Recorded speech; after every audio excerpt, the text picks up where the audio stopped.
Yung pag-uusapan nating phone ngayon ay special sa akin kasi ever since na nag-review ako guys ng mga phone, ito yung may pinakamatagal na battery life. Legit. Ito guys yung Oukitel WP15 na merong 15,600 mAh na battery capacity. Pag-usapan natin kung gaano talaga katagal yung battery life na napiga ko sa phone na to.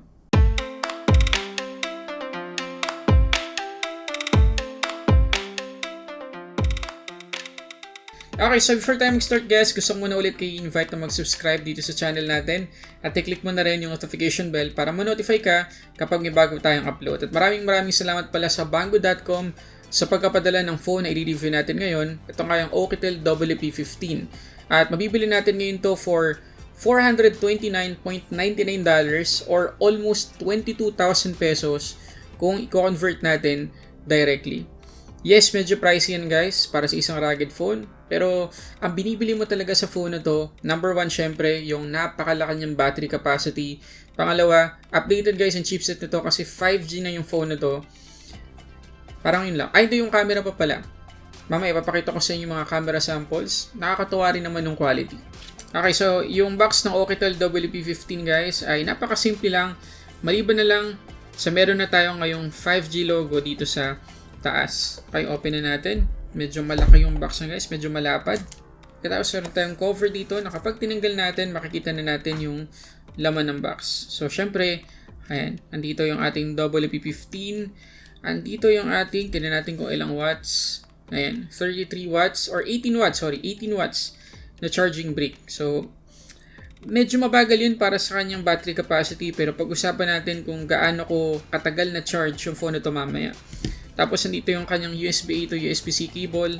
Meron tayo ditong documentations kasama na yung ating warranty card at yung ating SIM ejector pin. Okay, so ito na guys yung ating WP15. Sobrang kapal din guys at mabigat talaga yung phone na to. Tanggalin ko muna to guys. So ang eksaktong weight nitong WP15 ay 485 grams na mas magaan ng kaunti kung tutuusin sa Power Armor 13 na 492 grams. Pero mabigat pa rin siya guys para sa isang daily phone. So nakakangawit pa rin gamitin to kapag ginamit natin ng matagal-tagal sa kamay natin. Pagdating naman guys sa kapal, mas makapal to kaysa sa Power Armor 13 kasi 23.8mm yung kapal nito. Yung Power Armor 13 ay 20.8mm. Ngayon hindi katulad guys ng Power Armor 13, itong WP15 ay walang infrared dito para panukat ng kung ano-ano. Talagang plain na plain lang siya, kahit microphone wala tayo dyan. Pagkatapos dito naman sa may left side, makikita natin yung SIM tray, tapos yung customizable key or programmable key. Okay, so ito guys yung kanyang SIM tray. Hybrid lang yung meron tayo dito. Dito naman guys sa right side, yung ating volume up and down buttons, tapos yung ating power lock button na fingerprint scanner na din. Pagkatapos dito naman sa ilalim yung ating USB-C port at sadly wala tayong headphone jack. At dito naman sa likod, syempre yung ating camera module na napakalaki. At yung kanyang likod guys ay parang carbon fiber. Tapos meron tayo ditong emblem or logo ng Oukitel. Maganda naman guys yung feel ng phone na to kapag hawak natin kasi hindi malagkit, kasi hindi nga siya glossy. Hindi din siya fingerprint or smudge magnet. At hindi siya gasgasin. Tapos meron tayong mga bumpers dito sa bawat edge para sa additional protection. Pagkatapos dito sa harap, yung ating selfie camera at meron na tayong naka-install na screen protector. Ngayon, pagdating naman guys sa kanyang fingerprint scanner, mabilis naman. Tsaka mas comfortable to kaysa dun sa Power Armor 13 kasi nga ito ay nakalagay na dun sa kanyang power lock button. Dun kasi sa Power Armor 13 ay nakahiwalay pa. So, mas gusto ko to. Pero, ayun, meron pa rin tayong notch dito. Tapos, makapal-kapal yung ating mga bezel. Pagdating sa kanyang display, sadly, naka 720p lang tayo dito. 6.5 inches, IPS LCD. Tapos, 60Hz yung kanyang refresh rate. So, hindi rin ganun ka-worth it guys pagdating sa display yung phone na to. Kasi, para sa presyo niya, ina-expect ko talaga na meron na tayong high refresh rate tsaka mataas yung ating resolution. At least 1080p man lang sana, pero doon nila talaga tinipid yung phone na to sa display. Tapos hindi pa natin ma-maximize yung 720p na resolution niya kasi yung Wi-Fi security level ay level 3. So hindi rin tayo makakapanood ng mga HD content sa mga streaming services. Ngayon dito naman guys bumawi yung Oukitel kasi yung chipset ito ay updated na. Meron na tayo dito ngayong Dimensity 700 5G 8GB of RAM at 128GB of internal storage. At syempre, naka-Android 11 na rin tayo.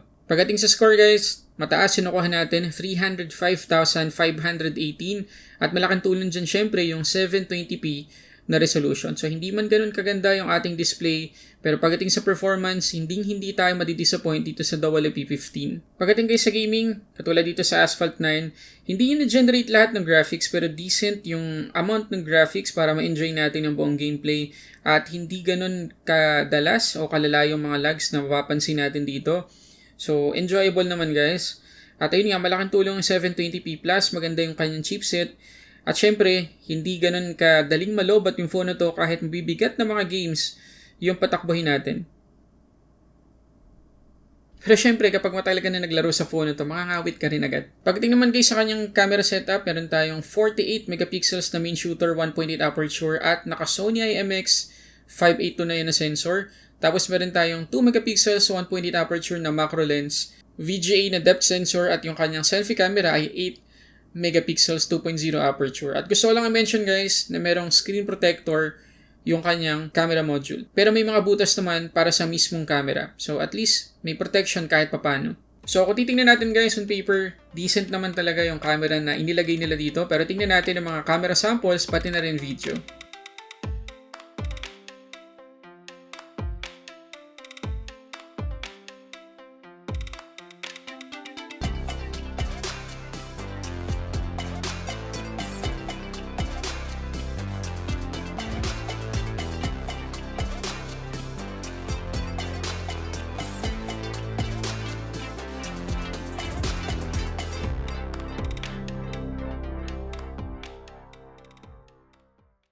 Okay, so ito guys yung video sample ng selfie camera nitong WP15.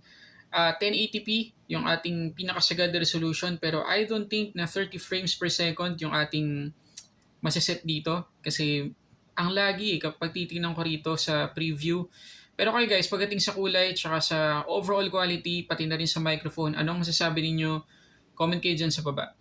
Okay, so dun tayo guys sa pinaka-highlight ng phone na to, yung kanyang battery. So ulitin ko meron tong 15,600 na capacity. Sobrang laki yan guys. Mas malaki talaga sa Power Armor 13 na nireview natin previously kasi 13,000 plus lang yung capacity nun. Pero ito 15,600 at capable to sa 18 watts na charging. Okay, ready na ba kayo guys malaman kung ilan yung SOT na napiga ako sa phone na to? 42 hours and 40 minutes. Almost 43 hours guys. Grabe.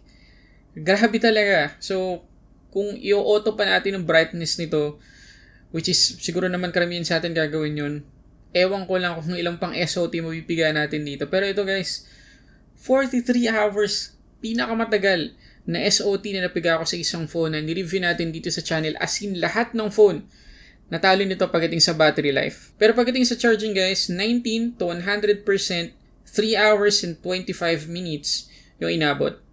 Na sa karamihan, medyo matagal pa yan. Pero para sa akin, wala na akong pakialam doon sa 3.5 hours na yon na paghihintay kasi 43 hours nakakabaliw guys yung SOT nito. 43 hours. Pero masasabi ba natin guys na sulit itong WP15? Kasi sabi ko nga kanina, umabot ng 22,000 yung presyo nito kung ida-direct convert natin. Pero guys, kaka-check ko lang. Sorry, nagkamali ako sa sinabi ko kanina sa presyo nito. Chinek ko sa Banggood.com, ang presyo niya pala ay 289.99 pesos lang. So, nasa around 14,600 pesos. Not bad, guys. Not bad. Kasi 5G na yung phone natin.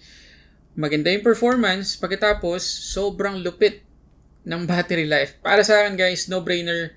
Marirecommend ko sa inyo to. Pero syempre, yun nga, kailangan ninyo tandaan na medyo mabigat talaga yung phone na to. At gagamitin natin sa public place at may napatingin sa phone natin, medyo mawibirduhan sila ng konti kasi sobrang kapal.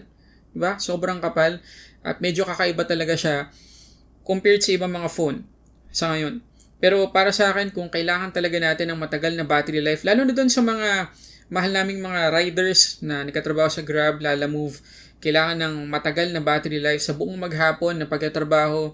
Okay, sa construction, guys, WP15 yung sagot dyan. Again, 14,600 plus lang. Yes guys, marirecommend ko sa inyo. Nandiyan yung link sa description box na baba. I-check nyo na. Malay nyo, bumaba yung presyo or kung tumaas man, baka onti lang. Kasi nga, yung original price ito ay nasa 22,000 pesos. So yun muna guys, natuwa talaga ako sa phone nito. Sana kayo rin. Kung nakatulong tong video na to, please hit the like button below. Mag-subscribe ka na din at i-click yung notification bell. So yun muna guys, maraming salamat sa panonood para sa samat-saring unboxing reviews. This is Sulit Tech Reviews.